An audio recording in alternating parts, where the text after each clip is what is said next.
speak louder than that. And I would invite people in the back to move up a little closer so you can see the slideshow a little better. We've got 5 seats here. Invite you all to move on. That's for the late arrivals, Dave. Don't be shy. You know, there's a $10 bill under one of these seats.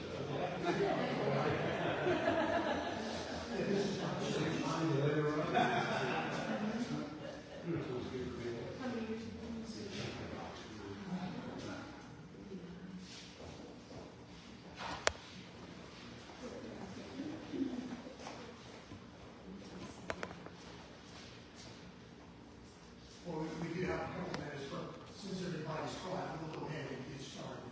I certainly want to thank everybody for coming out today.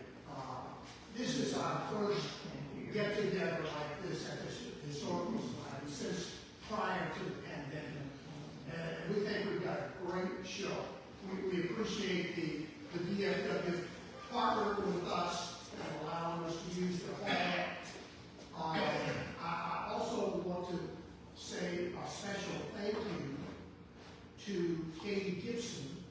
Katie is our events chairperson at the Historical Society, and she has done all the heavy lifting in setting up this event, and I think you're going to enjoy it. And by the way, she's also making sure that we've got some refreshments, cookies, and so forth at the end of the day today.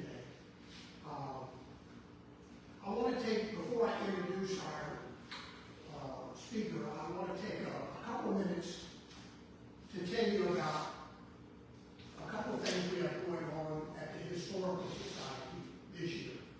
One of the things we've got going on is a continuation of what we've been doing the last couple of years, and that is putting historical markers around the town of West Point. Jim Vegas, who's on our board, is in charge of the committee doing this. We now have 15 historical markers around town. We plan to add more as we move forward, but our next step is not to add more right away. We plan to add QR codes to each of the markers that are already existing. And if you go and click on the QR code with your phone, most people have a phone, it will take you to our YouTube page, and it will tell you, there will be a story to tell you more about the background of that historical marker. So we're excited about what we call our Museum of the Streets that's going on in West Point. After we're done with adding QR codes, we'll then go back and add 5 or so more historical markers around town. So that's one thing that's going on. The second thing is a big event for us this year. For those of you that have visited the museum, you may know that we've got an old broken down barn-type shed that is in the back of the museum. Our plans are to demolish that shed and build what we call a large-scale exhibit. And that large-scale exhibit will house one of the original fire pumpers that belonged to West Point. It will house 2 of the first fire bells that were in West Point. It will house a 1926 Model T that actually did service at Chelsea Plantation. Still has Chelsea written on there. We will have one of the original Tidewater Review presses in there, and a number of other items. So we're excited about building this new exhibit space and moving these items in there. It's going to take money. We've already started doing some work in that regard, and we got good news just this past week. We have received a grant from the Cabell Foundation in Richmond, Virginia. And the only negative is that it's a matching grant. So they will only give us money if we raise local money So, as part of my class commercial here, I'll say we will welcome any donations to help with our matching grant in Cabot so that we can build this large exhibit space. So those are the main things that we've got going on. If you have not visited our museum, please do so. We're excited about what we have in there. We're excited about our town, and we want to keep it growing and make it an attraction for people to come and visit us in West Point. Now, to go on to the main part of the meeting, we are excited to have William Bill Casterline with us today. Bill is a retired lawyer, but don't hold that against him. When he was a teenager, he and his family moved to Williamsburg, Virginia. He attended York High School, and while he was there, he was part of the historic Colonial Williamsburg Drum and Fife Corps. After graduating from York High School, he went on to get his undergraduate degree at the University of Richmond. He then got his law degree from William and Mary. He spent 4 years in the Army as a lawyer, and then he has spent over 40 years in private practice in Northern Virginia. He and his lovely wife, Mary Ann Ryzak, some of you may recognize that name, they were married right here in Our Lady of the Blessed Sacrament Church. And her grandfather was Bob Bernowski, who is a supervisor at the Chesapeake Corporation. And he happened to be the supervisor of Mel and Rossi. And when Mary Ann and Bill were going through some of Bob's old things, they found a letter from Melvin Rossum to Bob Bernowski. And that started Bill on what has involved a great deal of research on his part, a great deal of work, and a great deal of writing. He's an avid historian. He's a great researcher, I know from what I've seen, and he's become a great writer. And some of this may end up in a book. I hope so, because it's great stuff. So I'm proud to have Bill as our first post-pandemic speaker. He's going to do a great job. We're looking forward to it. Bill?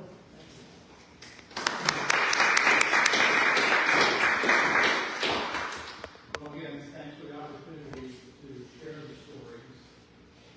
Yes, it started with a letter. The letter was written on June 16th, 1944, 10 days after the evening. We'll talk a little more about the letter. That really got me interested about who was Melvin Rossi. And on the envelope, it had his unit. 7th Company, 18 different projections. And that very quickly told me that he landed on Omaha Beach. A little more research, I found a death notice from the paper, and it talked about Melvin Rossi. And it also mentioned Robert Laskowski. And it said that he was in the Normandy invasion, so that got my interest on him. And so I then began researching both of these soldiers. We're going to talk about both of them through a slideshow I have. So I hope that we can move forward and come on. Don't hesitate. Both were from England County. Robert Laskowski grew up on a farm up in Sweet Hall community on the Monkey River, further up the river. And Melvin Rossi grew up right over here on King William Avenue. And I'll mention a little coincidence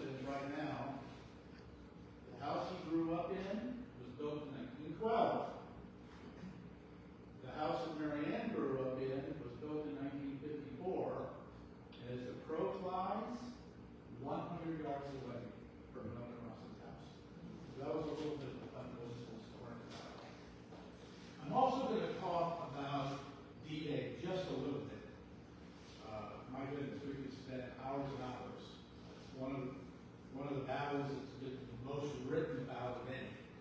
And I'm going to talk about Omaha Beach a little bit because topography was very important to the invasion planning. Topography. And I'm going to talk about tides because tides were important to the invasion planning. So just keep those in mind as we go through what I'll talk about. I'm going to pretty much ad lib. I have to sit down to run the slideshow. And just a few statistics. D-Day was the largest amphibious invasion ever. Total Allied forces, and they included British and Canadians and other nationalities, 150 to 160,000 men.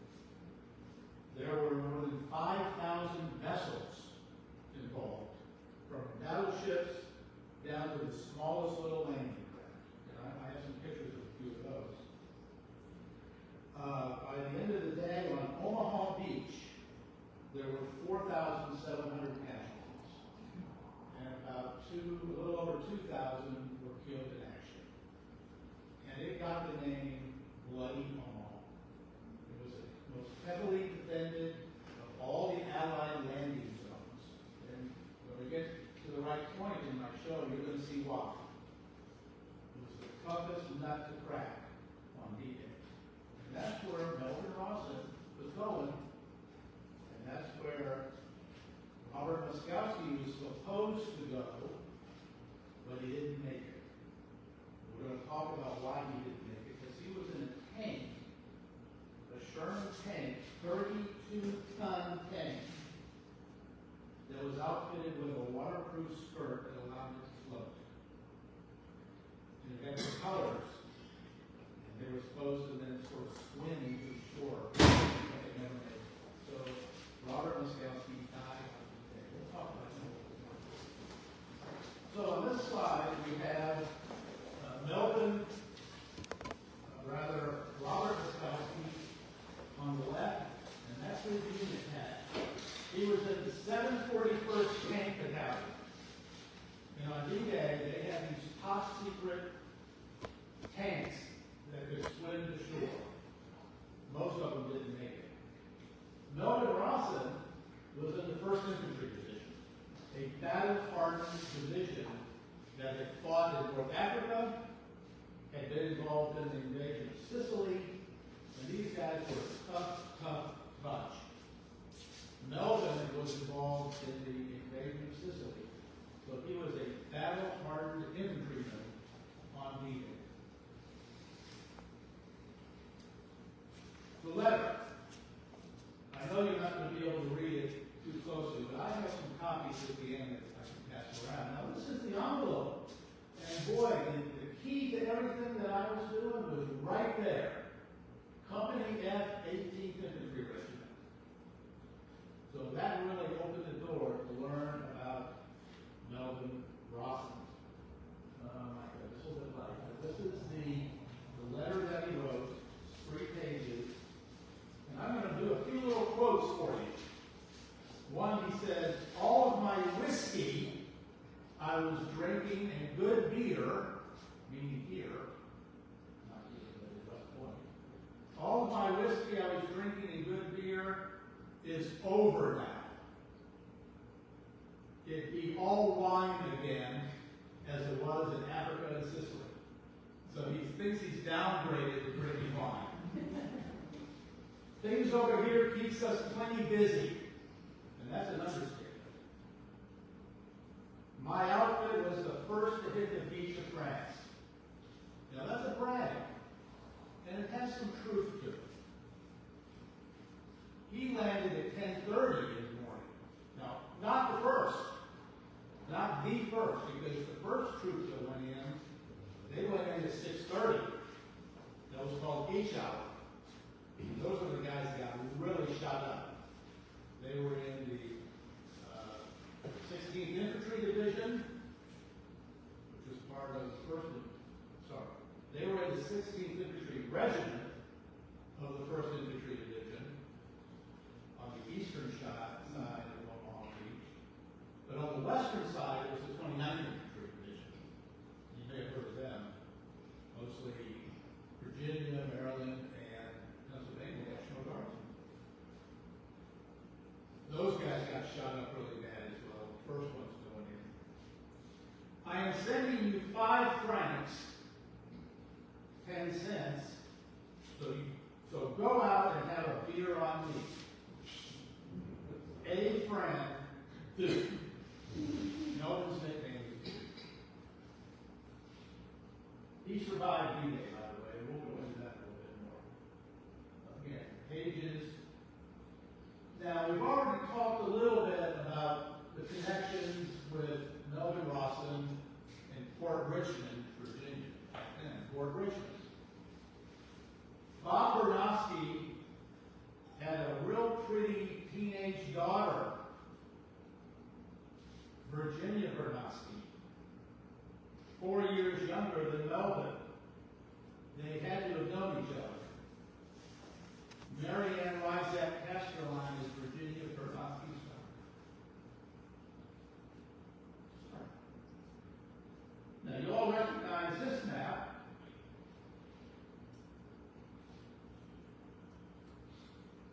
Here's the Rawson house. There's the Rysette house on East Magnolia Drive. There's the Bernowski house, just a few blocks away. I'm pretty certain that Melvin would have been in the Bernowski house from time to time. You all recognize this map, don't you? Pretty much. All right. Connections for Robert Moskowski. Well, I don't really have but one. As I mentioned, the reason I started to look into Moskowski was this article about 2 killed in action. And it mentions Robert Moskowski was in the Normandy invasion. So that got me started looking into it. However, Robert Moskowski was not married and had any kids, but he had nieces and nephews who were born after the war. One of his nephews dated my wife's youngest sister. So there's a little small connection with this guy.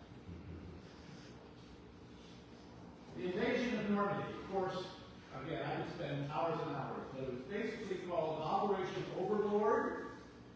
That was the big operation. And the amphibious part was called Operation Neptune. Not many people really know those distinctions. So, little piece of trivia, Operation Neptune. Omaha Beach.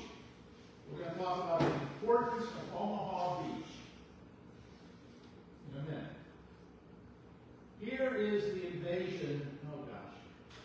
Let me do a little better.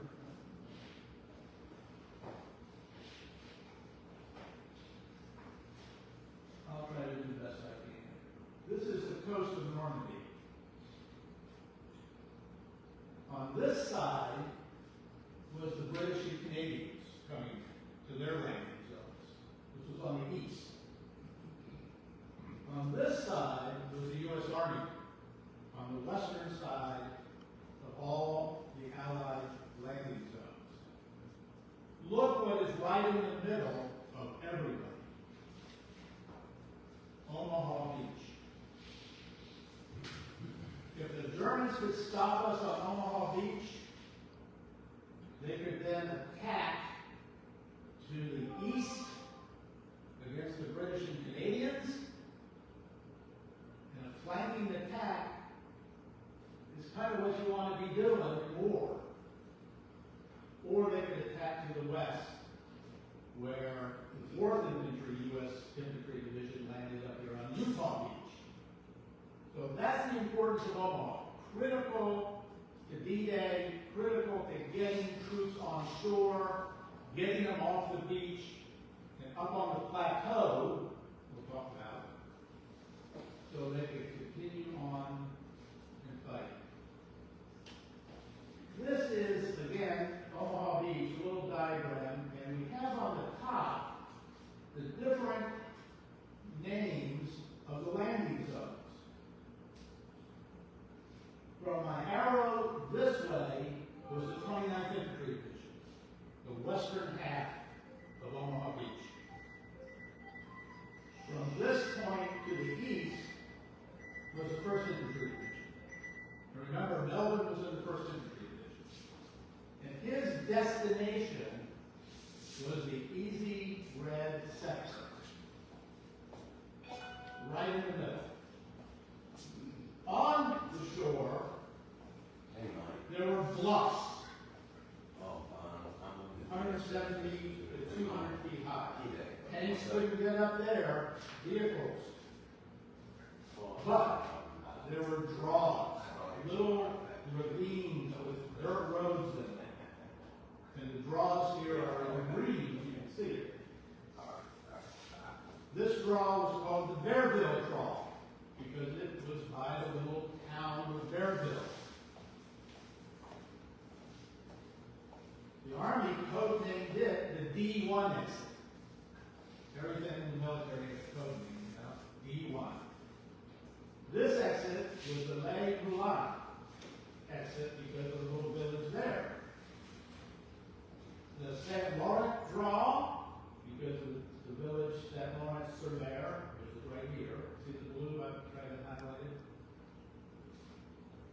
The Colville Draw, again we have Colville sur Mer, a little village inland. That's important for Melvin Rawson, because at the end of D-Day, he ends up just south of Colville sur Mer. He makes it that far. And the last draw, not so important, a little small one, the Tabor draw. So you see now we got Omaha Beach, and we got easy red, right in the middle of everything. The pink are German strongholds. The Germans knew these draws were important. They were as smart as we were. They concentrated their bunkers, their machine guns, their mortars on the base of the draws. And the German strategy was to stop the Americans at the beach. They didn't have a whole lot of reserves inland, as it turns out, which was good for us. Stop them at the beach. They also had artillery inland that I don't show on this map. But this artillery, they had already pre-registered targets. They had already practiced. So an observer on the bluff sees a tank or landing craft, he calls in the coordinates, boom, boom, boom, from the inland artillery. And a lot of our folks and a lot of our vehicles and landing craft got hit by that artillery. And fast forward into defenses a little bit. Topography. Okay, well, I've talked a little bit about it. We know there's bluffs on Omaha Beach. Okay, and this shows a little bit of the crescent nature of the beach. It's not straight. So if you're down here in a strong point in a bunker with a cannon, an anti-tank cannon, you can shoot pretty much down the beach. And vice versa. And that's what their strategy. Now this is a modern photograph, of course, and you can see easy red is here. Easy red. Well, what is on the bluff above easy red? The American Cemetery. On the bluff above easy red. And while I have you, I'm fast forwarding, I know, this is the St. Laurent Draw, right up through here. Remember I talked about the draws? That's the St. Laurent Draw. Melvin Rawson landed right in this area.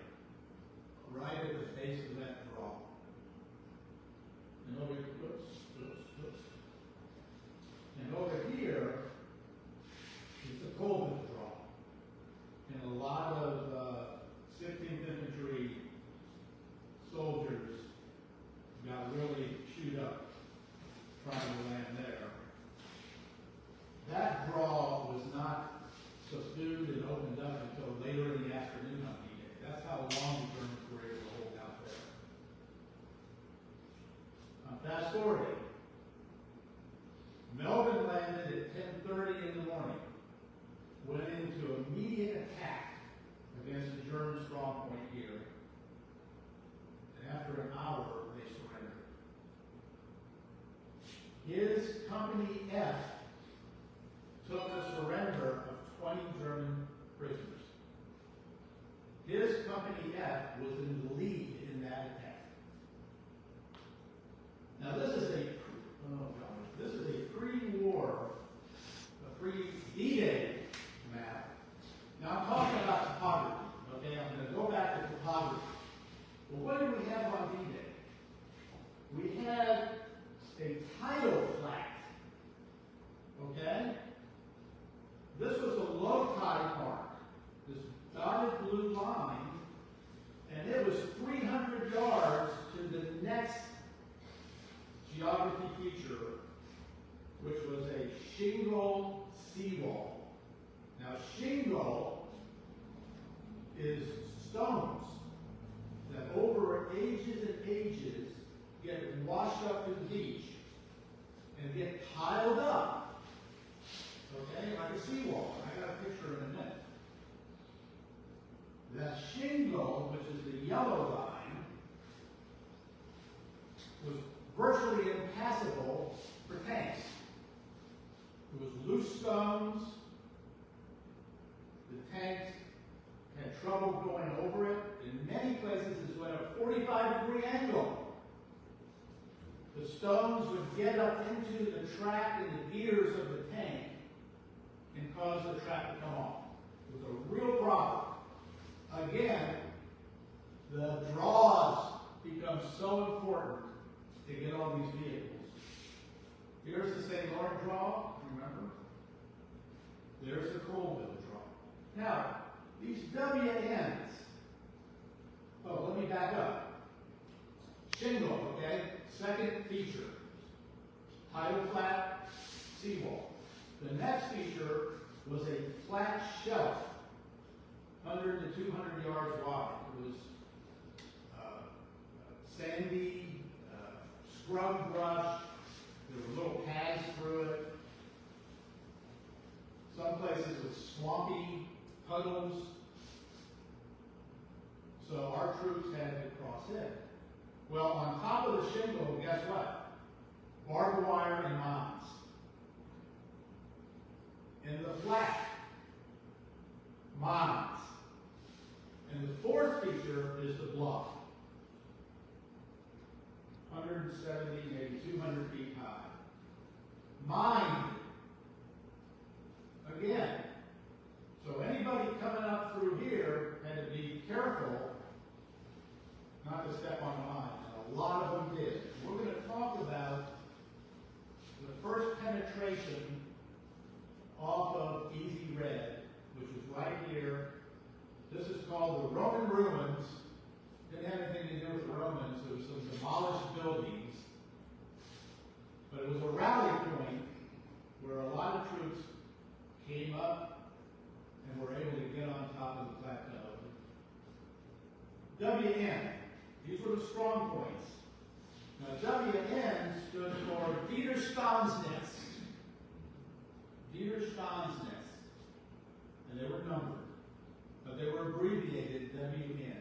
So you have WN 61, 62, 64, and 65.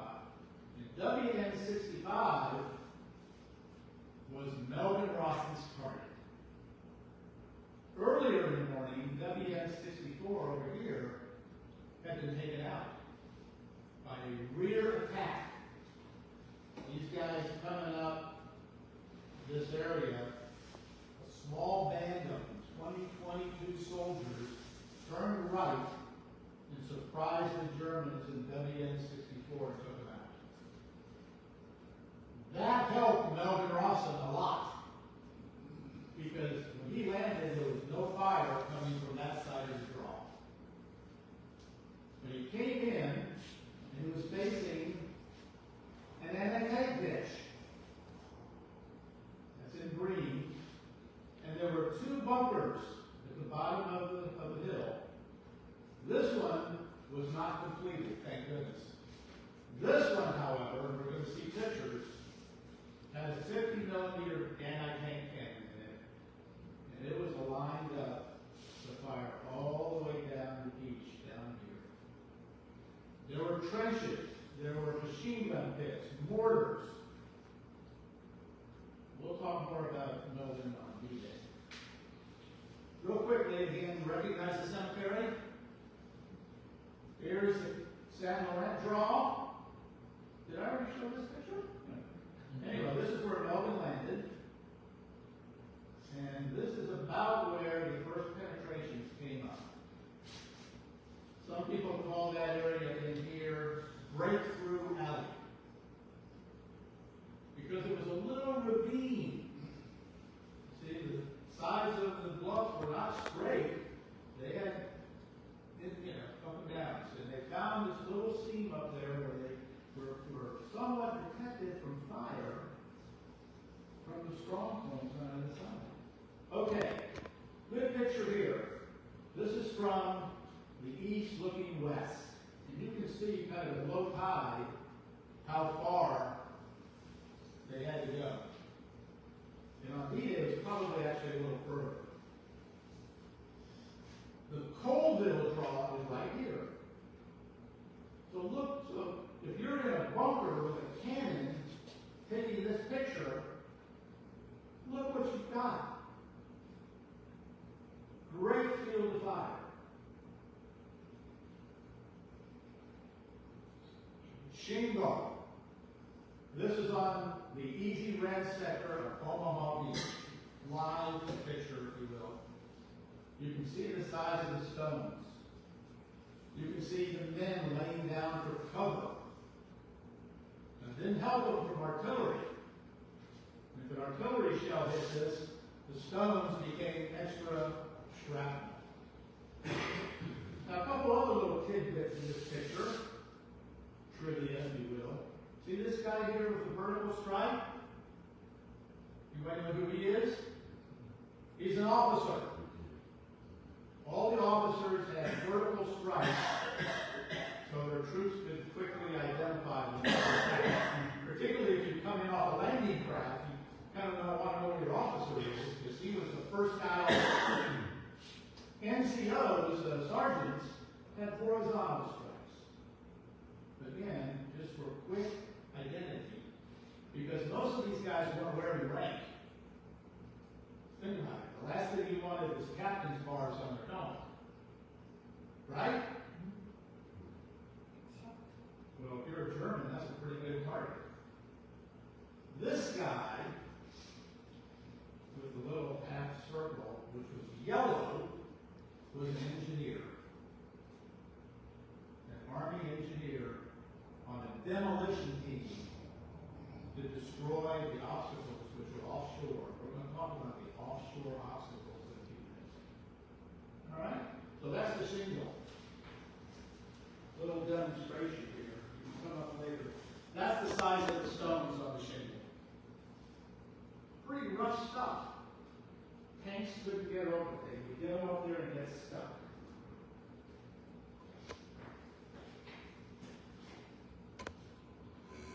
These next pictures are really for the shingle at different places, but they're opportunity to talk about other things. So here, you see the shingle and how tall it is. It was anywhere from 6 to 8, 9 feet tall. You can see these vehicles, they're still in the water. Now this landing craft was called a landing craft infantry. And it could carry 200 troops. They did not come in the first waves. They were too valuable. They let the smaller landing craft go in first, and it was a little safer, quote unquote safer. They would bring these guys in, and they got off the ship by 2 ramps. See, that's a ramp going down, and then here's a line of soldiers, and they are following a rope to get into the shore. And a lot of these LSIs were beyond the shingle, you have the shelf, kind of shows up in this area. The depth of field is not very good, obviously, in these pictures. But then you have the beginning of the block. Bill, can I ask you a question? Yeah. Was the shingle, was that rock bought into? No, ma'am. Or was it was part of the national For park? hundreds of thousands of years, rocks would come down rivers, would be broken off of cliffs, the water would turn them and turn them at the bottom of the English Channel, and when a big storm came up, it would wash them up. And little by little, the stones would come up the slope and they'd stop. Now the shingle is porous, so the water could filter back through and sand. Little by little, thousands and thousands of years, was a natural seawall. Yes, sir. Just a quick question. Had the Allies anticipated what an obstacle that would be to the tanks? Yes. And did they have a plan for it? Yes. I'll fast forward. The plan was, before anybody hit the beach, bombers from England were supposed to devastate the defenses on the coast. Supposed to. Battleships and cruisers and destroyers were supposed to come in and do the same thing. But the bombers were told, if it's overcast and you really can't see the target, delay dropping your bombs because we don't want you to hit our guys in the landing craft. Now just think, bombers doing a couple hundred miles an hour, a few seconds either way, and it could have been disastrous. So they delayed dropping the bombs. Virtually none of them hit the defenses on the bluffs. The Germans weren't touched. The naval bombardment had the same problem. The Germans were sitting there basically untouched, watching these guys come in. So yes, we knew about the shingle. The plan was, and they told the soldiers this, we're going to just blow the heck out of these guys. There's not going to be any resistance when you land. You're going to be able to get up in these draws and secure them within an hour or two, and then everybody else is going to funnel up the draws. In an hour or two, the killing field on Omaha Beach was still taking place. Remember we talked about the St. Lawrence draw, where Melvin landed? He landed at 10:30, and it took about an hour of battle to subdue the Germans. Well, they still couldn't go up that draw because it was mined. They had to get engineers in there, clear the mines. There was a little dirt road. The dirt road was not big enough for tanks. They had to get bulldozers up there to expand the road. But by early afternoon, they did it. So like, say 3 o'clock in the afternoon, the E1 exit was open. And tanks and vehicles were going up. That was the first exit that was open. We'll show them a little more about that. Anyway, here's the shingle. Now here's these vehicles. Now this is not quite high tide, okay? You really cannot see the shelf, but there's the block. And it was pretty bare. No trees. Trees get in the way of your line of sight if you're a German gunner. But we're going to talk a little bit about the landing craft. Now this is the small, famous landing craft. Its name was Landing Craft Vehicle Personnel, LCVP. It had a nickname, the Higgins boat, because it was designed by a fellow named Andrew Higgins, New Orleans. And that's why the National World War II Museum is in New Orleans. There's another Higgins boat here.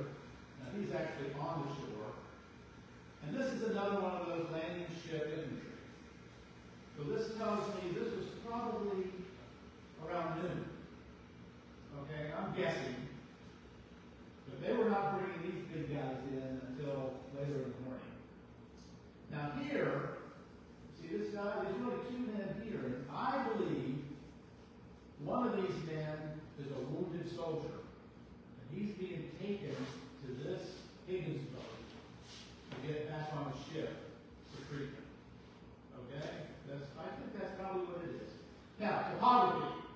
Peter Stein's nest. Remember we talked about the Colville draw? Well, that's right on the other side of this little hill here. So now you're looking east. Easy red all up here. And the next picture is in the opposite direction. Probably about the same time, maybe a little earlier. Here are troops pinned against the shingle. Vehicles, unfortunately, too dark to tell, but the idea is they were at the water's edge. This is the St. Lawrence draw. Gosh, you can't even see it. I'm sorry. Maybe I can adjust the lighting. Well, anyway, there's a slope here, and the St. Lawrence draw comes down. Again, we're sort of on topography a little bit. This is a pre-war photo of the St. Lawrence draw, right up through here. And they had a little stream, I call it a stream, they called it a river, that ran down the middle. And this was the location of the future WN-64. Remember I talked about that? And it was taken out by a rear attack early in the morning. So that helped Melvin Rawson because they didn't get any enemy fire from up here when they landed right here. This is the other side of the draw. See the little river coming down? There's the bunker with the active cannon. That's the bunker under construction. The orange is a beach villa that had not been torn down. And in other pictures, you're going to see that orange villa show up. But Melvin landed right in this area. Company F was ordered to attack to the left. And another couple other companies. Another company, C, was ordered to attack up around this way. Now obviously this doesn't show trenches or mortar pits or machine gun pits or anything. This is pre-war. But it gives you an idea of the bluff and the topography. Bingo! There's our beach villa. And there's the bunker on WN-65. And look which way the gun is pointed. It's not pointed out to sea. It's pointed down the beach. That's called enfilade fire. Okay? And if you're shooting out to the sea, your targets of opportunity are limited. But if you're shooting down the beach, you've got multiple choices. Now this is obviously after D-Day. Okay, because you can see the truth. There's part of that anti-tank ditch. Still there several days later. You can see all the ships now coming close to unload supplies, men, vehicles. This is the shelf. Gives a little better idea of maybe 150 yards of the shelf, the flat area, remember, behind the shingle, behind the seawall. And this is a modern photograph from Easy Red. And it really doesn't look anything like D-Day. They have some stones, but those are modern, whoever asked the question. They're modern stones put there. And this is just sand dunes and seagrass. And it's probably, the shelf today is about half of what it was because of erosion. But there's the bluff. On D-Day, there were no trees. And this is below the cemetery, because guess what that is right there? That's the American flag at the cemetery. Does it show up a little bit? And Breakthrough Alley is right up in this area. So the first penetration came off the beach. At Easy Red. At Easy Red. This is also talking about topography. Remember we talked about WN 65? And the very active canyon that was down in this area? Well, this is a little bit later. It might even be a day or two after D-Day. But it shows how bare the bluff was, how bare. And we've got a couple other little things to look at here. What are those? LCBPs, Higgins boats, wrecked, and just abandoned there for the time being. It's very likely that these two Higgins boats carried Melvin's battalion into the attack. His battalion went into this area in 18 LCBPs, 18 Higgins boats.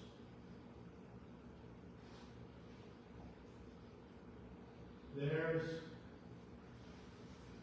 one of those LCBPs there. Another one probably just unloaded these guys.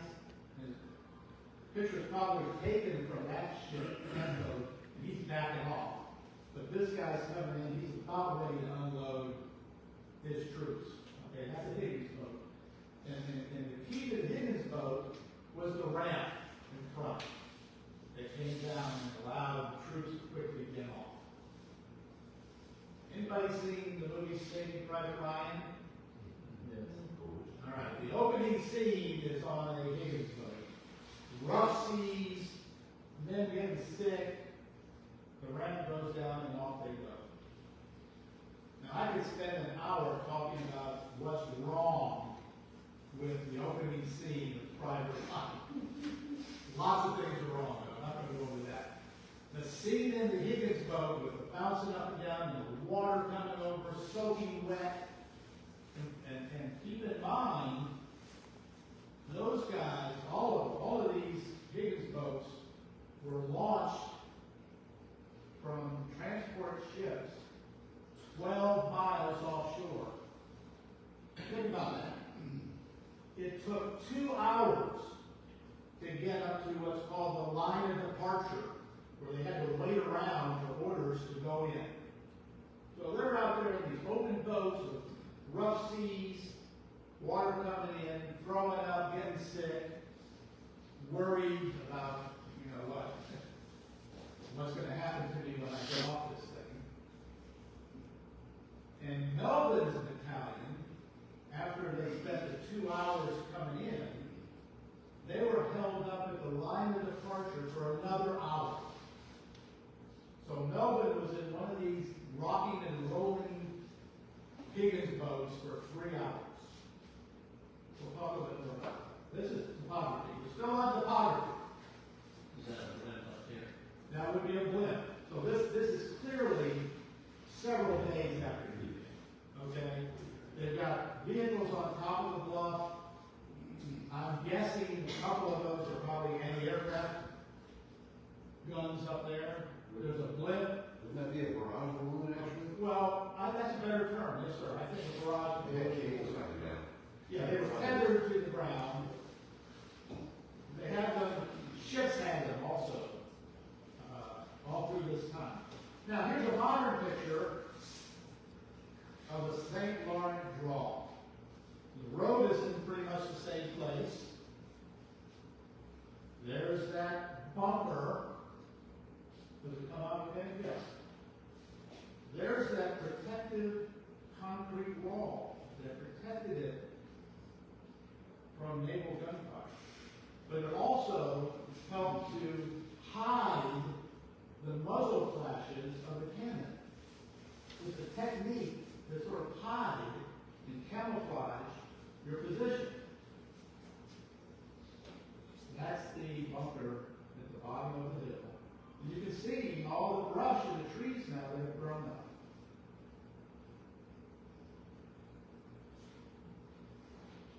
We already talked about the Widerstandsnest and Easy Red And you already talked about this picture, so I'm not gonna go into it much more, but that canyon that we just looked at is right here.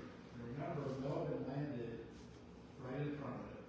Now, we have some before and after pictures. Remember I talked about Breakthrough Alley? And how the first troops had to go up through minefields, and a lot of them didn't make it. They were killed, or they lost a foot or a leg. And they began to mark the path. And there were several paths.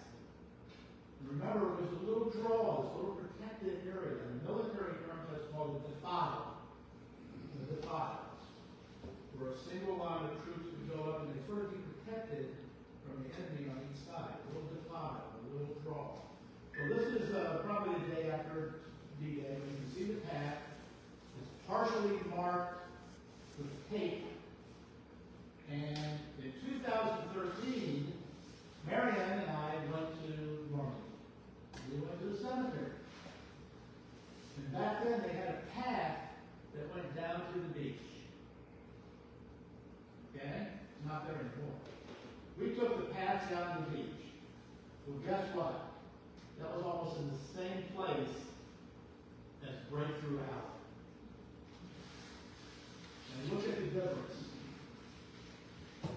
Look at the tree cover, the brushes. None of that was there on D-Day. Because if you were a German, that got in the way of your targets. So the size of the bluffs are very, very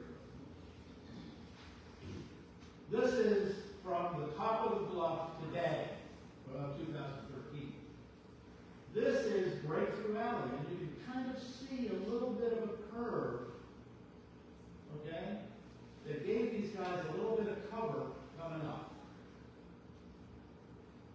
And at the bottom were the Roman ruins, the destroyed building that became a rally point for troops to come off the beach. That's the bottom of the draw. Again, the shelf is half of what it was. There's no shingle seawall. This is probably about high tide.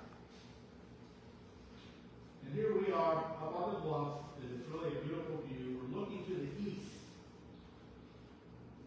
And Omaha Beach ended down in this area because there were cliffs, real cliffs.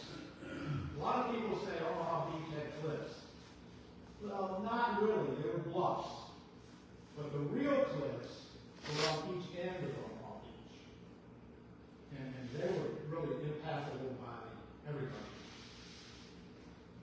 Except in a location called Pont de Hawk. I'm not going to talk about that. But that was further to the west. That's where a ranger unit scaled the cliffs. Very famous attack. Because they thought German artillery was on that point. And every D-Day, anniversary, dignitaries go to Pont de Hawk for speeches. And it is literally a point, and it has a big stone monument. Oops. Oh my goodness, where did I end up? Okay. Tides. I mentioned tides. Tides were critical. Remember I talked about this tidal flat, 300 yards at low tide? Well, early in 1944, our aerial reconnaissance began to see the Germans building in obstacles in the tidal flat. Okay? Mines, traps. The idea was that if the tide rose, they would not be visible as craft would come in and get damaged or sink. The Germans thought we were going to land at high tide. Because then you have less distance to go. That makes sense. And that was the original plan. So we saw all of these obstacles being put in the beach.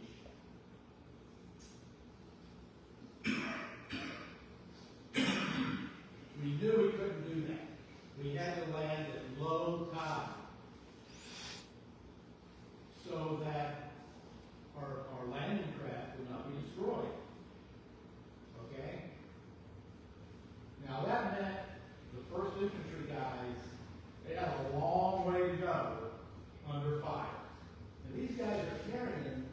making 75 pounds a year. They're loaded down. They have extra ammo, they have extra socks, because they didn't know when they were going to be resupplied. They're loaded down. And they've got their rifle or their machine gun or mortar, depending on what their job was. And they had to cross this open track. So it's critical for us to know, when does low tide occur? Well, tides occur twice a day, in and out. We all know that, right? Yeah, twice a day. But when is low tide in the morning? We want it to be the earliest time possible. So when we land, we have the most daylight for the attack. Got it? Land early, most daylight, risk our guys going across the tidal track, but that was a risk we had to take. And here's some of the obstacles. They had these steel kind of contraptions called Belgian gates. Now they're visible at low tide, okay? But not as the tide rises. They had logs with mines, ramps, and these hedgehogs, which were steel, three-bladed steel, all to sink or damage our landing craft. Now there's the shingle. There was no sea wall per se, no, not man-made, not at Easy Red. To the west, there was some man-made seawalls in another landing area, but not here, not at Easy Red. There's your concertina wire, there's your barbed wire, and then of course the bluff. So this is pretty good for the offshore defenses. And now we already know they had the bumpers on the bluffs, machine gun pits, and they had artillery. How are we doing for time? Let's see.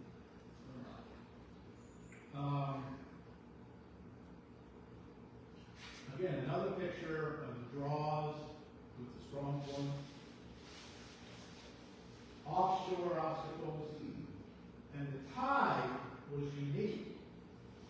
Now you go to Virginia Beach or Outer Banks. How far is the tidal part of the beach? Maybe 40 yards at the Outer Banks? I've never measured. You know, tide comes up, goes back out.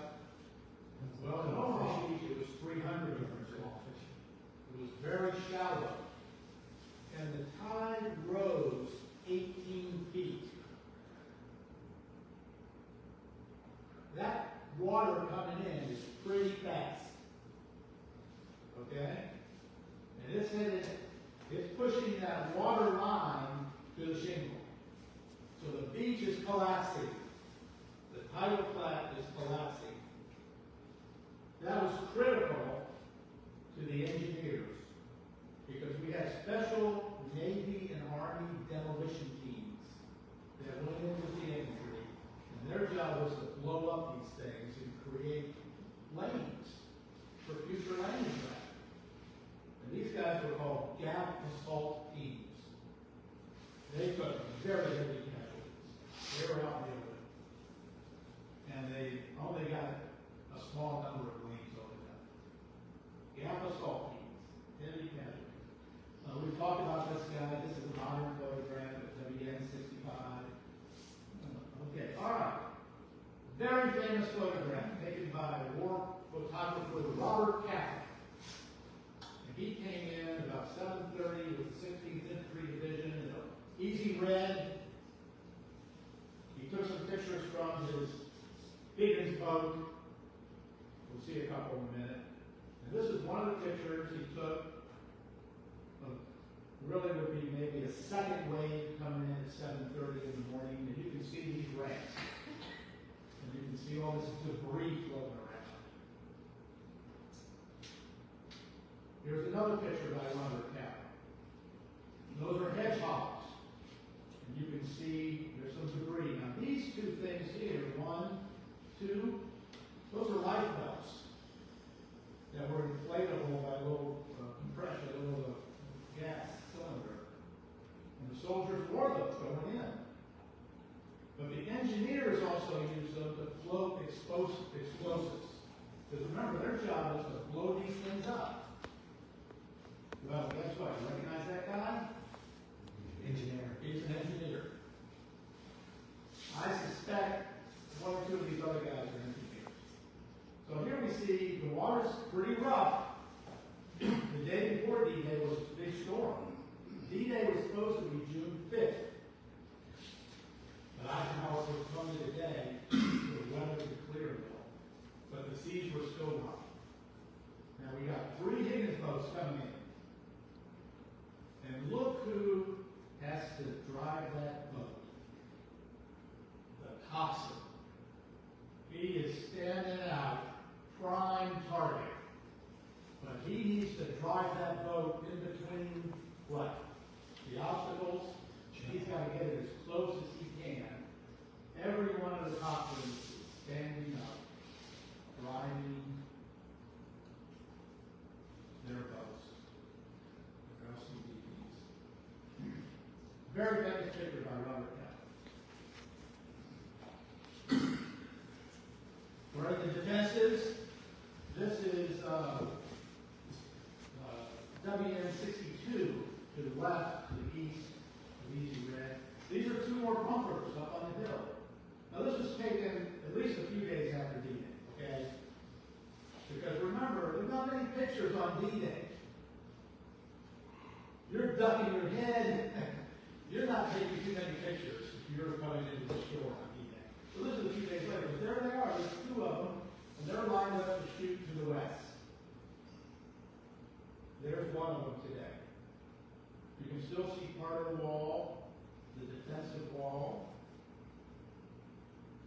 and the canyon is in right in here. Now that's not part of the bunker. That's a modern monument. A lot of monuments up and down Omaha. There's a tank ditch. Didn't really slow us down. The infantry could get across that pretty well. Early on, we had tanks come in. We're going to talk about that. With bulldozer blades, and they could fill in these ditches pretty quickly. So they didn't really slow us down. Now, I talked about the invasion tank plan. First, bombing defenses. The next thing is was the tanks were supposed to come in. And this is where this is going to lead us to Muskowski. The infantry was not the first attack force on Omaha Beach. The tanks were the first ones who were supposed to arrive. And a number of them did. Then the infantry, and then the Gamma assault people. There's a landing table that's pretty helpful, and I'm not going to go into detail, but here's Easy Red. And at H hour minus 5 minutes, again, H hour 6:30, B Company of the 741st Tank Battalion and C Company of the 741st Tank Battalion are supposed to come in and land. Muskowski was in B Company of the 741st. The next guys that came in were A Company, and they had these deep waiting tanks. They did not swim in. They had to be taken all the way into the shore. And then,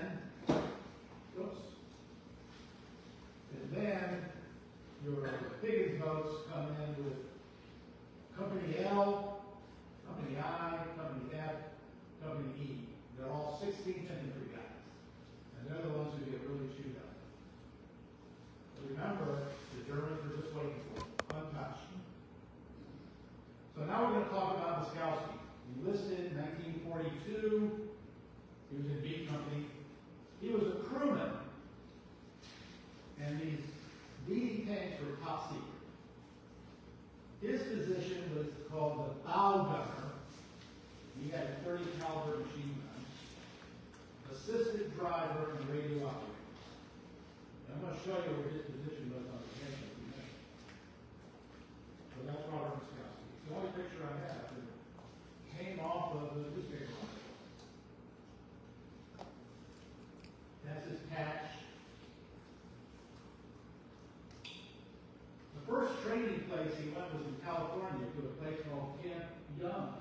It was desert training because at that point we were getting ready to invade North Africa. This was the letterhead on the letter that he wrote home. His unit did not go to North Africa. They were held back. And after California, they trained on the East Coast for amphibious landings. Okay, because that's what they were going to do on D-Day. One of the places he trained was over in Little Creek, Norfolk, Virginia Beach.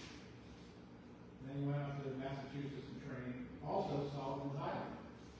So they had a lot of training before they went overseas. And when they went overseas, they went over on an ocean liner called the Cape Town Castle. Now this is pre-war, but it normally would be sailing from England to Cape Town, South Africa. But they converted it into a troop ship, and that's where the guys slept.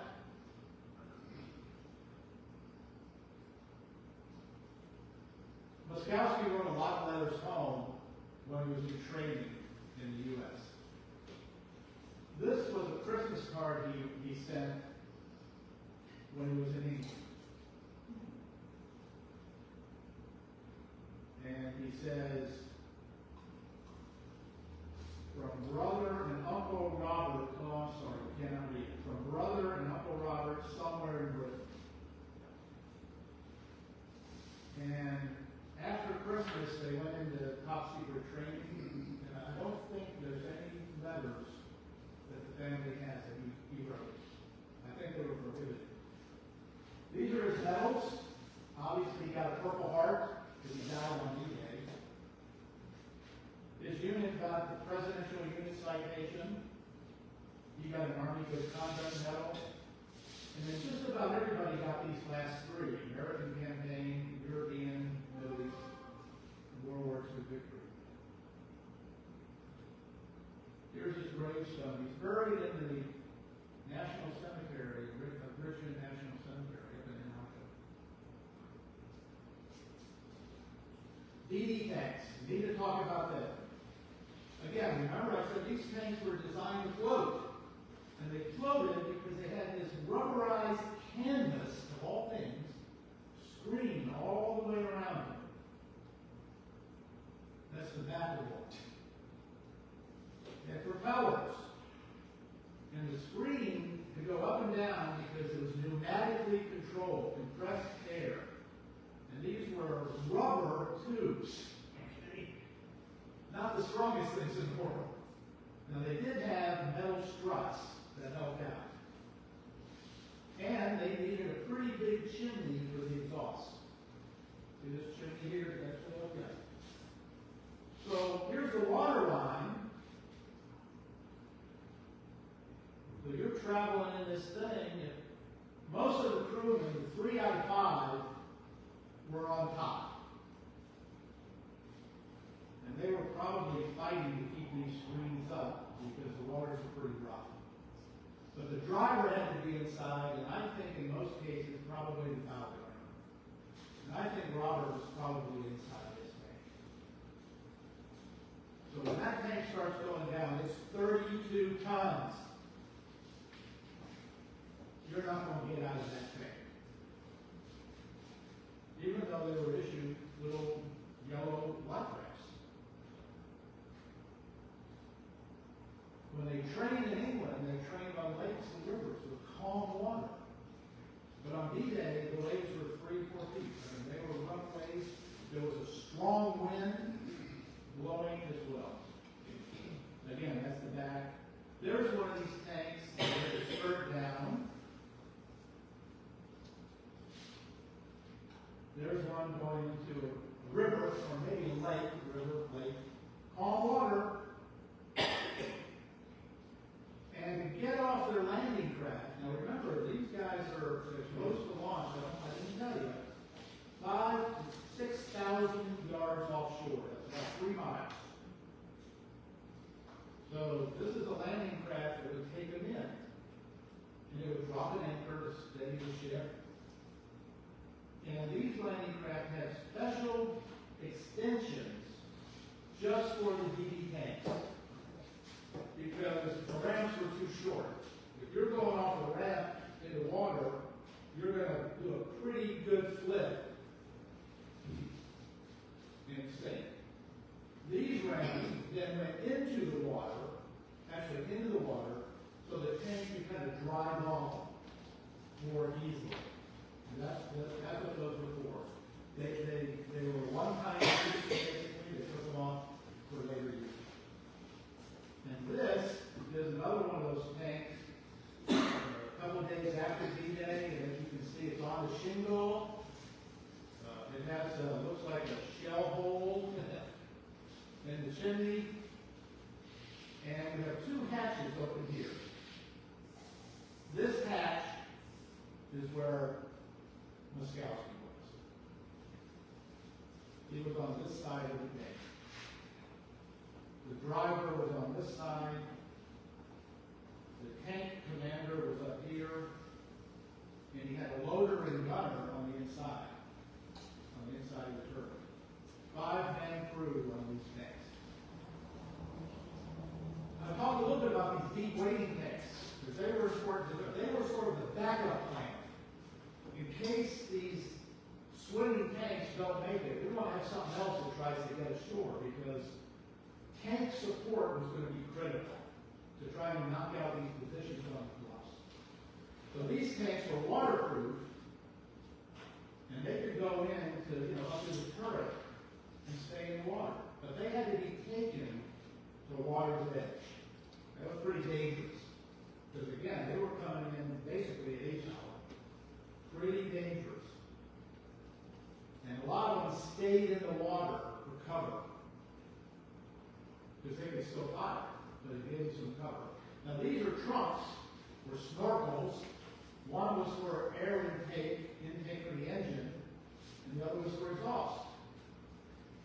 And once they got inland, they would take these off very quickly. They were just for landing for D-Day. But in photographs, these tanks showed up very well. Why? Because of these snorkels. They're so unique. Now, one of the most famous pictures that Robert Capa took. Remember I talked about him being at about 7:30? Here's his troops that came off his Higgins boat. They're already moving through these obstacles. You see, there's a hedgehog. Now, recognize that guy? Deep wading tank. This is a little harder to tell, but that's a deep wading tank. Recognize these two guys? We're going to talk about them in just a minute. You can see the troops are kind of huddled on the left side of these vehicles. And that's probably because they were getting some kind of fire from up here. Speculation, okay? And then look what's up on the shingle. Infantry pinned on the shingle up here. Very famous photograph by Robert Capa. Now, somebody on the web superimposed modern photograph of the slope with Robert Capa's photo. And right up here is the cemetery. So if you ever go to the cemetery and you look out from the viewing platform, which is right up here, just look to the right a little bit. That's where this picture was taken. That's what these guys were going through. Breakthrough Alley was in this area. Talk about Breakthrough Alley. This is an aerial photograph. I can't time it, but I'm speculating, okay? Because there's really not much information. But take a look. These are the Roman ruins. Okay, so we know where this picture is. These are the Roman ruins. This would be part of the flat, although it's black. It's not very well done by the south. All of this is flat. And there's the shingle. See those troops pinned down? Now, what do you think those two tanks are? Floors. Yes, sir. Those are DD tanks that made it to shore. And in my opinion, these two tanks, in my opinion, I'm going to tell you why. In the 741st Tank Battalion, there were two companies that had the DD tanks. Each one had 16 DD tanks. Robert was in Company B. Okay? Company C was the other company with DD tanks. Every DD tank in Company C sank. All 16 went to the bottom of the English Channel. In Robert's B company, do the math here, there were 16 tanks, 11 launched. 11 launched. I'll tell you what happened to the other 5. No. 13 launched. Sorry, I should have written this down. 13 out of 16 tanks launched 3 miles offshore. Okay? 13. Only 2 made it to water's edge. Only 2 swam the whole way. And in my opinion, it's these 2 tanks. And in my opinion, it's these 2 tanks. Okay. Now, what happened to the other 3 DD tanks that made it to shore? Okay? Because we know 5 DD tanks made it to shore. Well, on the landing craft carrying the other 3, the landing craft actually carried 4 tanks. When the first one went off, it sank. It's a little confusion about what happened next, but some people think that the second tank backed up and damaged its screen. Now it cannot launch. So the skipper of that landing craft said, I'm taking these guys to water's edge. And that was courage unbounded, because he would have been one of the first landing craft, and a big one too. Everybody would have been shooting at him. But that's how the other 3 DD tanks got to water's edge. So in the first minutes of D-Day at Easy Red Center, to support the basically entire eastern half of Omaha Beach, 5 DD tanks, not 32. Now those tanks were pretty effective throughout the morning, but in far fewer numbers than the A company deep wading tanks that we talked about also made it in, but in larger numbers, because remember, they were taken right to the water's edge. And that's a deep wading tank, and it still has its trailer. They have an ammunition trailer. This was a little later in the morning, and it was taken from this landing craft infantry. We talked about the ramp to get down. There's 2 DD tanks, almost certainly from A Company, 741st Tank Battalion, and there's one of the DD tanks. This guy has a litter, stretcher, and he's going to go get a wounded soldier to bring him back onto this ship so he can be evacuated. Ships are coming in. This is the aftermath. This is Easy Red. And a lot going on. This is probably D+1, D8+1. There's your obstacles at low tide. They're still there. A lot of them. Obviously, the transport ships are coming closer. That showed up. And this one is a really big one called an LST, Landing Ship Tank. Very valuable. It actually had doors that opened on the bow, and the tanks could just drive off. But it had to come up on the shore for them to do that. So, when this picture was taken, it was safe enough for these big guys to come in. Now there's a deep wading tank. Probably, well, if you look closely, it's lost its track. You see those gears? It's lost its track.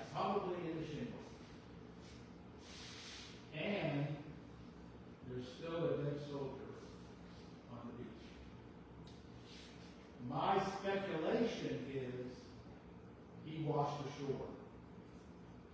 He drowned somewhere out in the English Channel and probably washed ashore just before his picture was made. That's my speculation. And the graves registration people had not gotten to it yet. Again, speculation.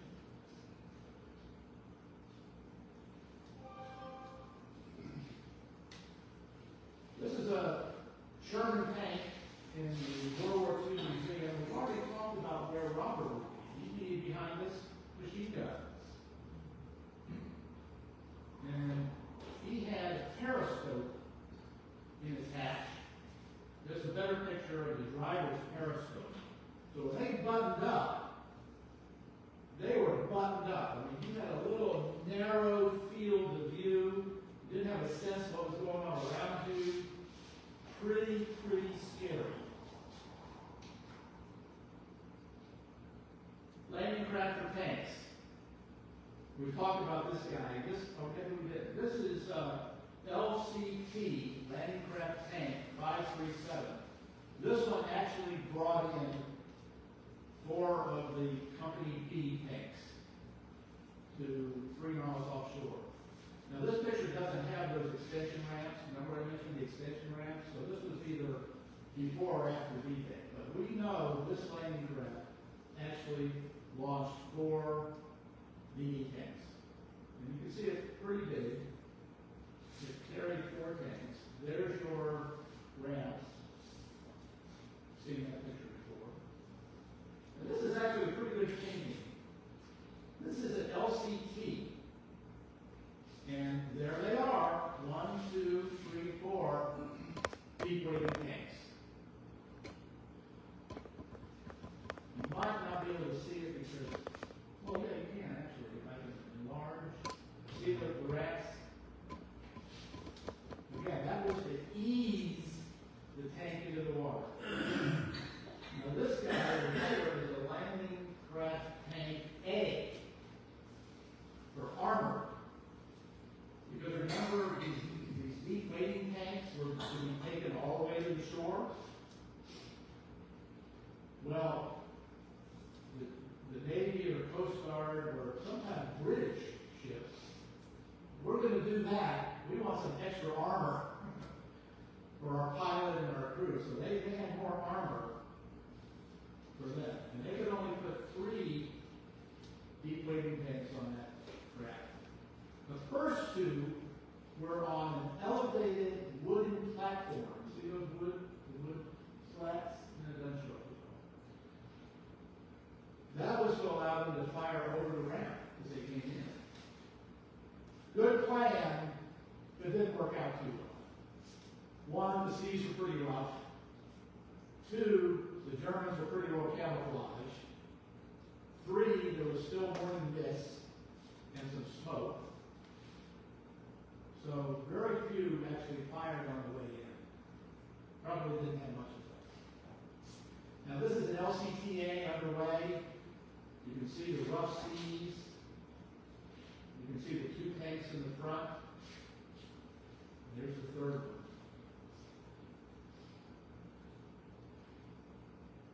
We talked about the disaster of the 741st. Out of Melvin's company,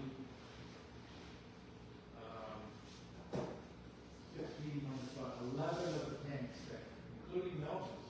He drowned off the shore. Not Melvin. On that run. Melvin went on the tank. You know, I'm reading Melvin, and I'm talking about Robert. Robert was one of the ones that sank. And let's put that in perspective, because this is pretty good tidbit. Robert, in order to swim to shore to get there at 6:30 in the morning, they had to launch an hour earlier. Because they didn't go very fast. Right? So we know that the decision to launch was made at 5:40 in the morning, and off they went. So Melvin drowned somewhere between 5:40, 45, 5:50. I said Melvin. Robert launched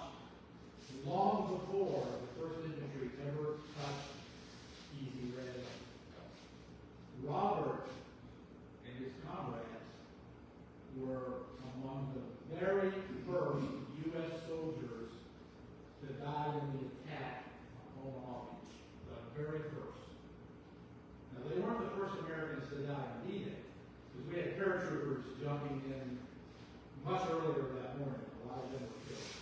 But on Omaha Beach, these tankers that sank were among the very, very first to die. All right, Melbourne, listed in 42. We've already talked about its infantry regiment. That's the patch of the 1st Infantry Division. That's Melbourne. Similar picture up here. He's wearing a private first class stripe. There's the 1st Infantry patch. And he's wearing this braided cord. That's called a fourragère, French fourragère. And it was awarded to the 1st Infantry Division for their service in World War I. Because the 1st Infantry Division was in World War I, and they were the first to arrive in France, the first to go into battle, named first. So he's able to wear this French fourragère. This picture was probably taken in England before he came. Now here's young Melvin, pretty cute kid.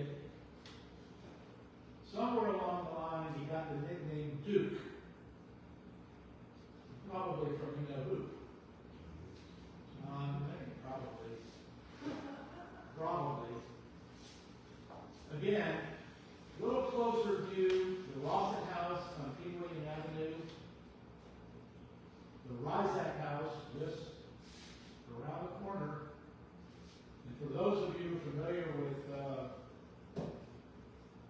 Fort Richmond area, Andy and Mary Fidella lived in this house.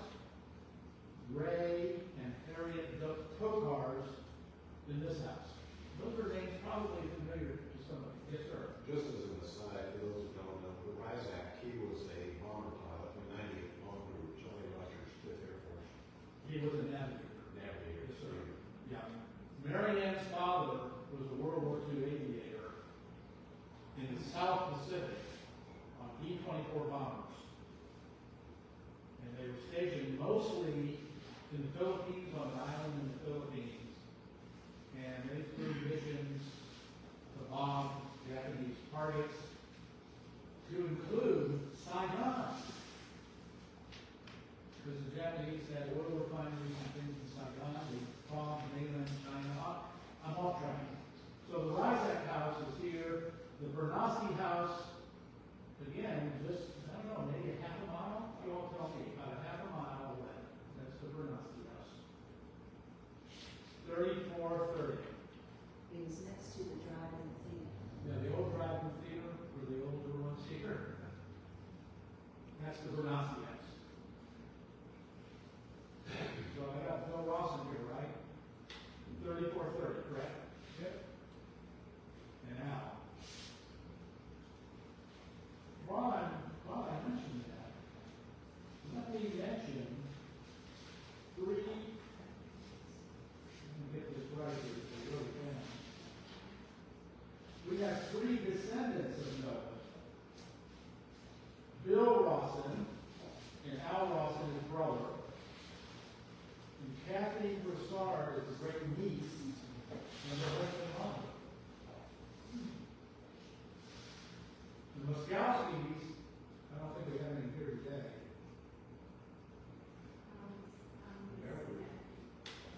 Say your name. Say again. Are we Beverly? I apologize. Oh, okay, I apologize. You're kind of in the shadow. We have Beverly Rawson West and her. Did you go to Rawson in the middle? I don't know. Well, Beverly West in Yorktown and her daughter Laura. So we still have Moskowskis and Rawsons in here. This is the house today. I took this picture a few months ago. Little tidbit of information is the Sears Roebuck kit house. Shipped in on railroad cars, because we had railroad back then. Put together. Here's a map of the fighting first. Now we know they were in North Africa. We know that Melvin came to the 1st Infantry when it was in North Africa, but I think the fighting was over.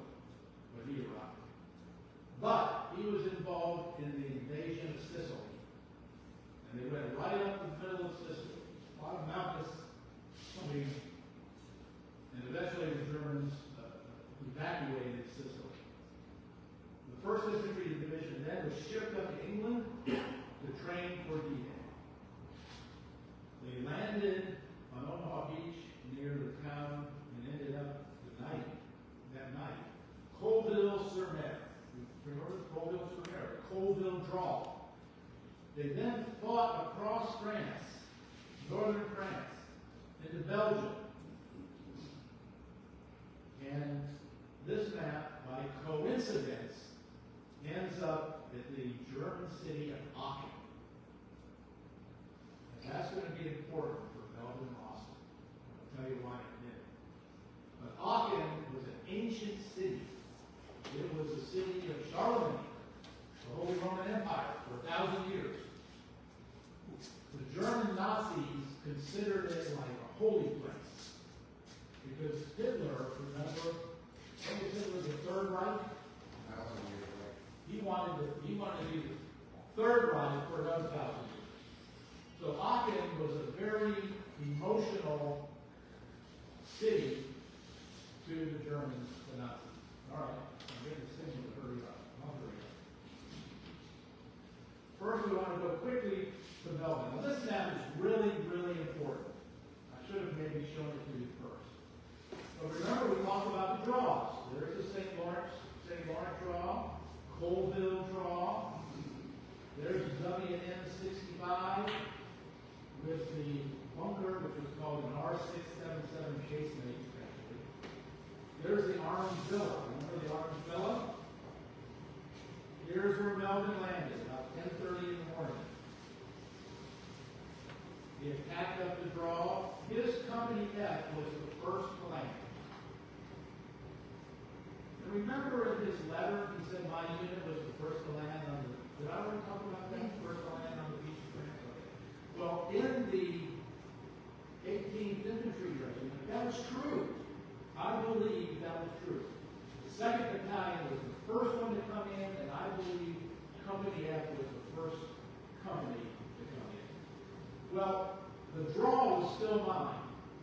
It wouldn't be cleared out till after lunch, until mid-afternoon. So Melvin, his battalion was ordered to go down the beach. Now remember, the shingle and the flat is still mine, so he's going down the edge of the beach, the water. He's passing dead and dying soldiers, first aid stations, vehicles, and they come to Breakthrough Alley. And up they go. He's having a hard time sitting.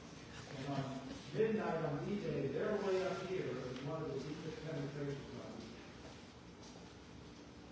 And they were surrounded on 3 sides.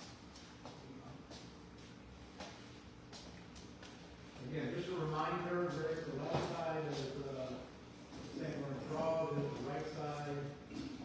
There's the bunker they attacked. We've seen that picture before.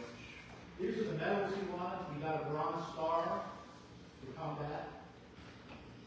I don't know where or when. He got what's called a CID, Combat Infantry Badge, CID. And he was an expert marksman. This is his gravestone in the cemetery of West Point. Here we are. Laura, is it Laura? Laura? And Beverly, Bill, and Al. We've already talked about the LCVPs. There's one underway. You see how crowded they were? All open air. That's a diagram. And one of the keys was they protected the propeller and the rudder. So it would go up on the sand.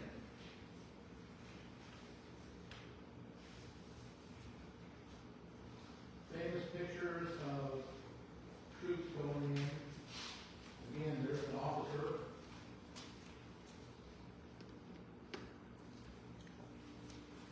This this shows up pretty well. This is the same one you draw. You know what I mean? That's a grass fire. And you can see how strong the wind was, blowing the smoke.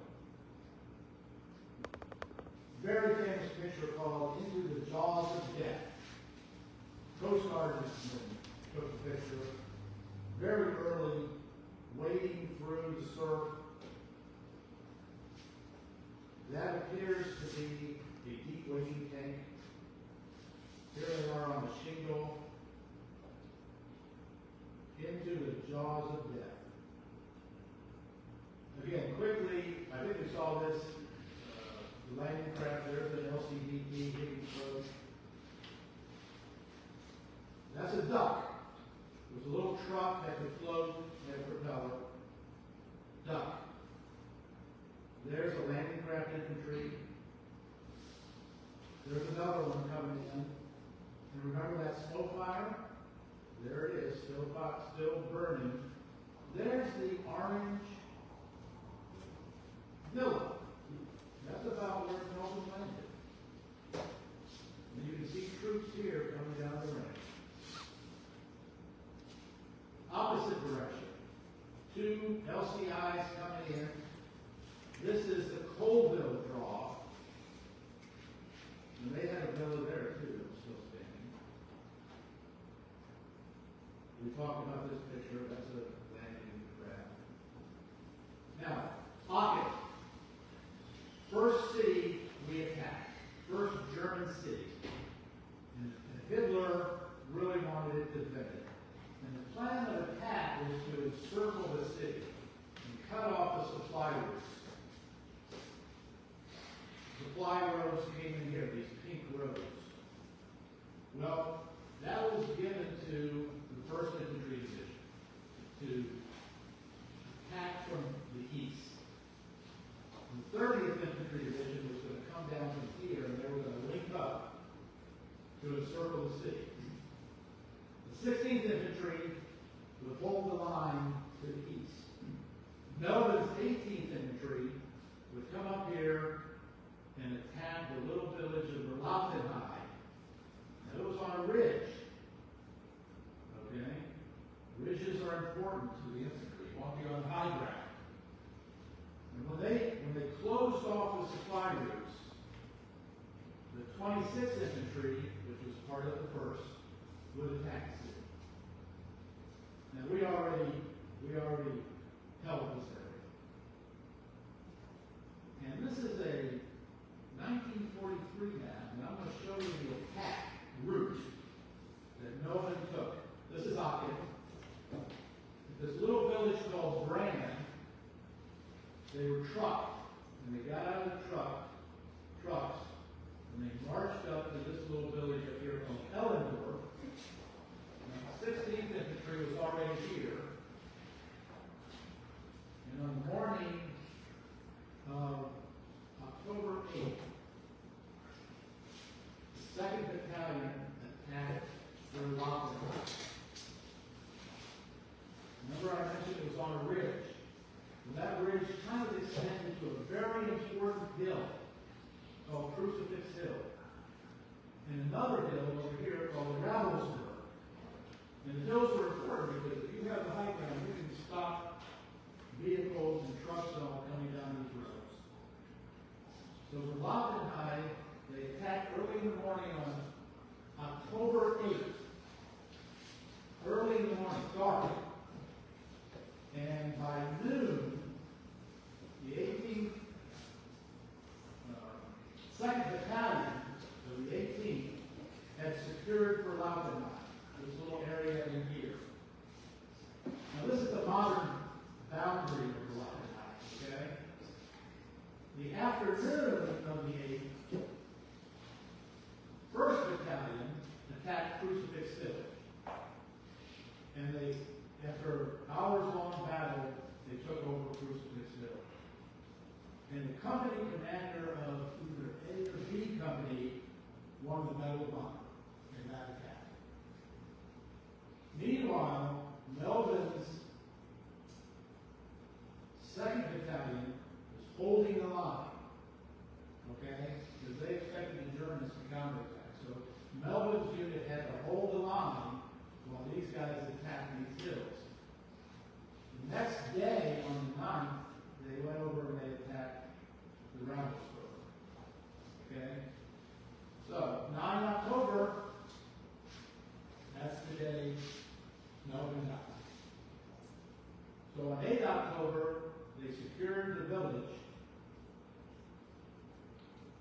early in the morning, like, I don't know, 2 or 3 in the morning, the Germans launched a massive artillery barrage, okay, against these positions, because they were going to counterattack to try and get us out.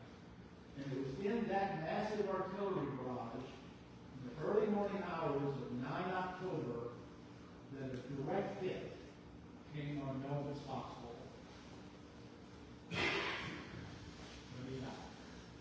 That's Crucifix Hill. You can see, I mean, it's a pretty big, not a mountain, but it's a pretty good hill.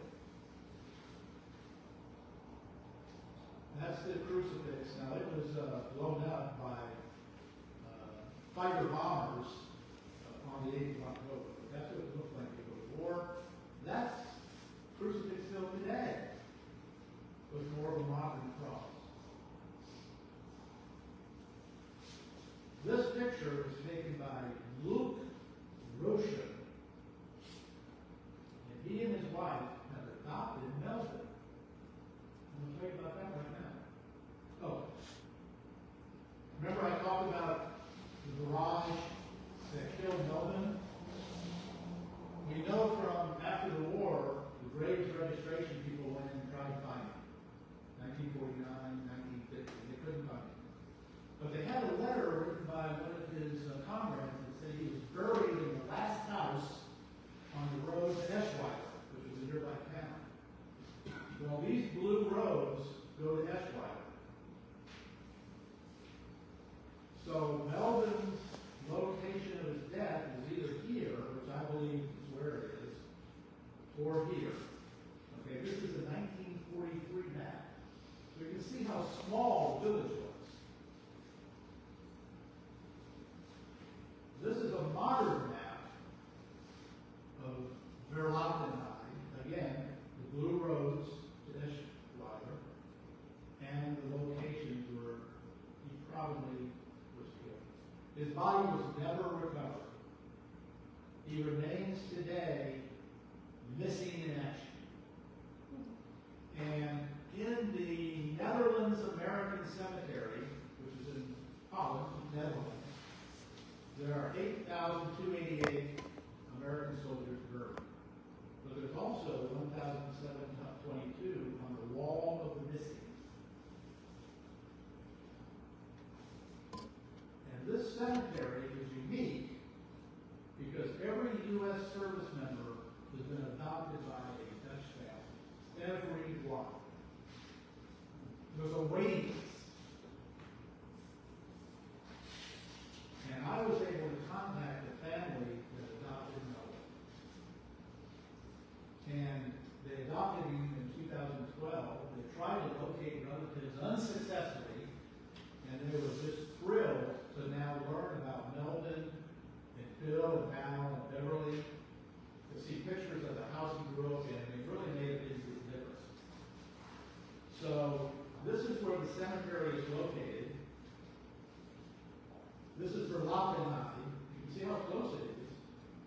And this little town, I'm not going to try to pronounce it. Bilja or Bilra is where the Russians live. He can bicycle to the cemetery. All right. Little wider view, Verlakenheim is where they live, cemetery. Now it's interesting because the Netherlands has this little sort of peninsula that sticks out. This is the cemetery. This is the Tower of Honor, the reflecting pool. And on each side is a wall of the missing. Well, Melvin's name is on one of these walls. Again, that's part of the tower statue. And that's looking in the opposite direction. These are all the graves of service members. This is the wall of the missing on Memorial Day. And they come out at least 2 or 3 times a year on our anniversaries and put flowers out. There's Melvin's name on the wall of the missing. And it says, BFC 18th Infantry, 1st Division, Virginia.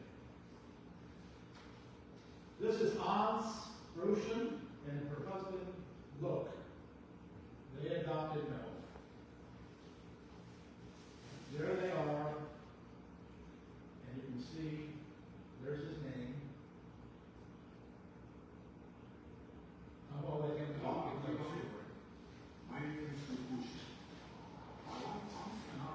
live in the south of the Netherlands, close to the town of Margraten. Since 2012, we have been the adopters of the name of Melvin Rossmann on the wall of the missing at the American Cemetery in Margraten. I would like to give you a brief introduction about the history of the adoption program of the American Cemetery. There are two types of adoption. Firstly, one can adopt a grave of American soldiers who have been found and are identified, and therefore are buried at the cemetery. The second type of adoption is for soldiers which have not been found or identified. Their names are carried upon the wall of the missing. At the end of 1944, when the town of Limburg was already liberated by the Allied forces, the people in the region around Margraten and Maastricht took American and Canadian soldiers in their houses and gave them room and board. This created personal ties between the citizens and these soldiers. Soldiers which were stationed in the area subsequently participated in the liberation of the rest of the Netherlands and Europe. The tragic event of one of these soldiers being killed in the battlefield was of course a terrible shock for his parents and his family members, and also for the locals where these soldiers had lived for a while. The idea of adopting and taking care of the graves of these brave American liberators originated in February 1945. For this purpose, the Burg Comité Margraten was started. The committee set itself the goal to support the design and creation of the American Cemetery in Margraten. Their idea was to support the foundation of the cemetery through a large-scale adoption campaign, where the adopters were expected to often visit the adopted graves, pay their respect to those who had fallen, and by laying flowers at their graves. Also, it was encouraged for adopters to get in contact with their relatives in America. The Burger Comité Margraten has contributed to the start of an extensive correspondence between the adopters of the graves and the relatives and of the casualties. This has started in 1946. This correspondence has very often resulted in close ties and friendships, which still exist to this very day. At the first Memorial Day in 1945, all graves were decorated with flowers by the local people. In the second Memorial Day, a year later, all that 18,764 graves had been adopted. Captain Sherman, the founder of the American Cemetery, praised the committee members for all the work that was done. Due to the aging of the citizen committee members and the arrival of new administration and communication equipment, in 2002 the work of the committee was taken over by the Margraten Cemetery Rating Foundation. The new foundation is staffed by people who have relationships within the social community of Margraten. The main task of the new foundation is to continue the work of the former citizen committee. Since 2008, a waiting list has started for prospective adopters of graves at the cemetery.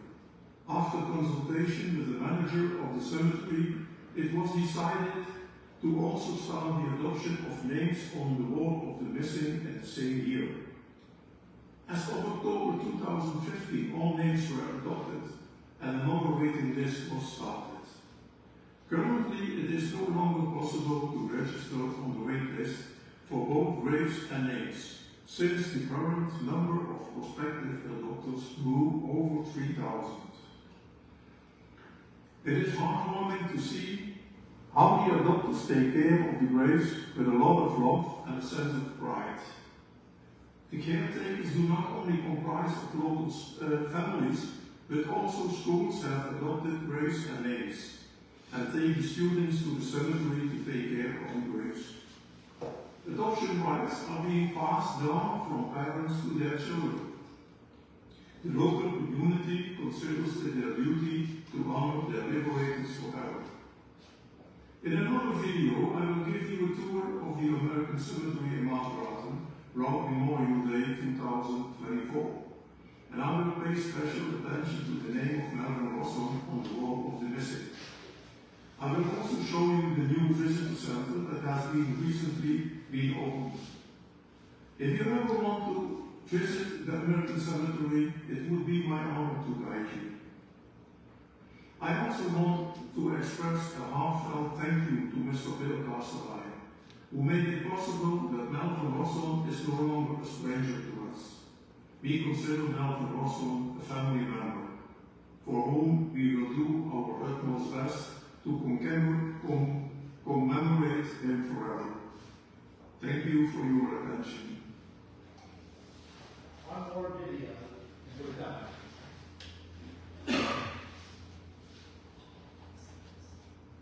This video does not include a tour of the museum, visitor center. And it starts out with a little video from the web about the cemetery.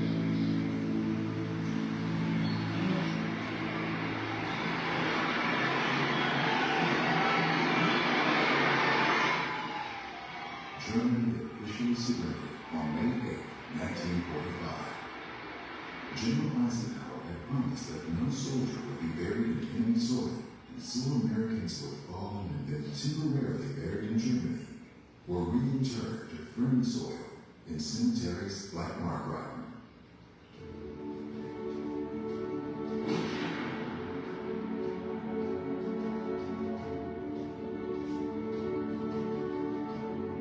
After the war, many of these soldiers' remains were repatriated to cemeteries in the U.S., while other families chose to lay their loved ones to rest in the lands they helped liberate.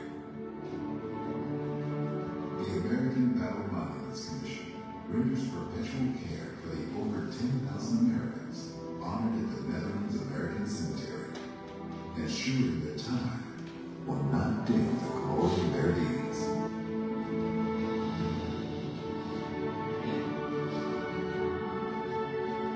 Every name inscribed on the wall of the mystery, every name engraved into the thousands of headstones, represents an immeasurable personal sacrifice. But together, these fallen American heroes remind us of our dedication to freedom and the profound strength of unity.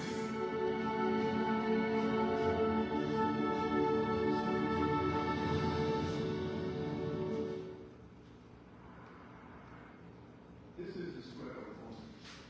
And on the background, the Memorial Tower, and in front of us, the pond. On both sides are the walls of the missing.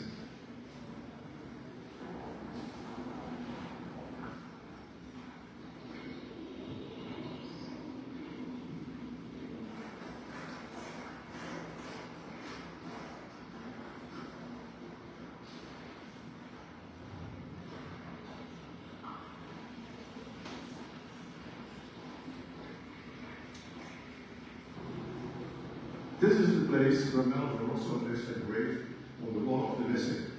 And my wife Hans puts the flowers in front of his name.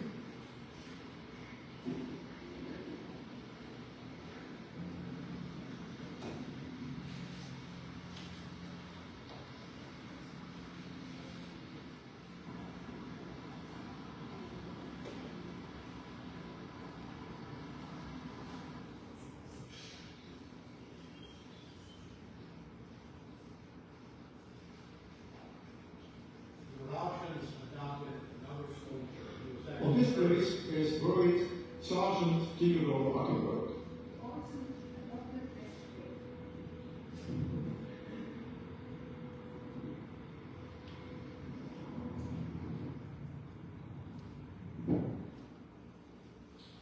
So they adopted, they had two soldiers, one buried and the other would be adopted. So that's really it. I hope that we honored Marvin Miskowski and Melvin Rosson, and that you've got a sense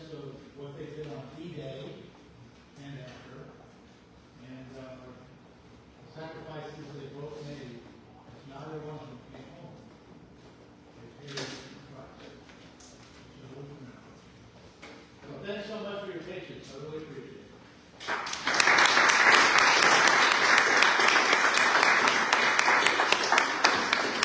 Anybody have any questions for Bill? Okay. Just a real quick one, the photos that you showed later taken recently of the beach, it doesn't have a shingle anymore. Can we assume that the shingle is offshore or water? No, I should have mentioned, the shingle was basically removed completely after D-Day. Yeah, because they needed ability to bring in large numbers of troops and vehicles, and the shingle was in the way. And they basically destroyed the shingle as part of the show. It was completely removed from most of That's that. probably why the erosion. And the erosion kicked in. Yeah, no, it was pretty much destroyed.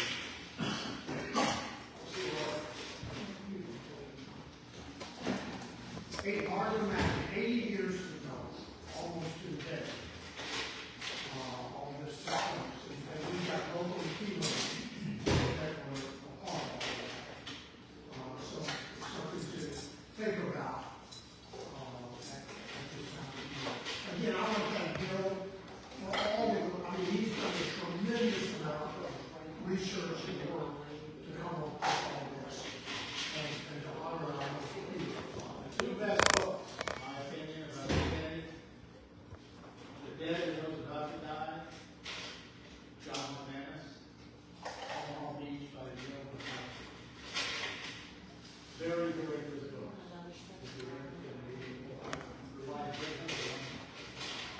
Again, thank you everybody for coming, and please have some refreshments. Back in the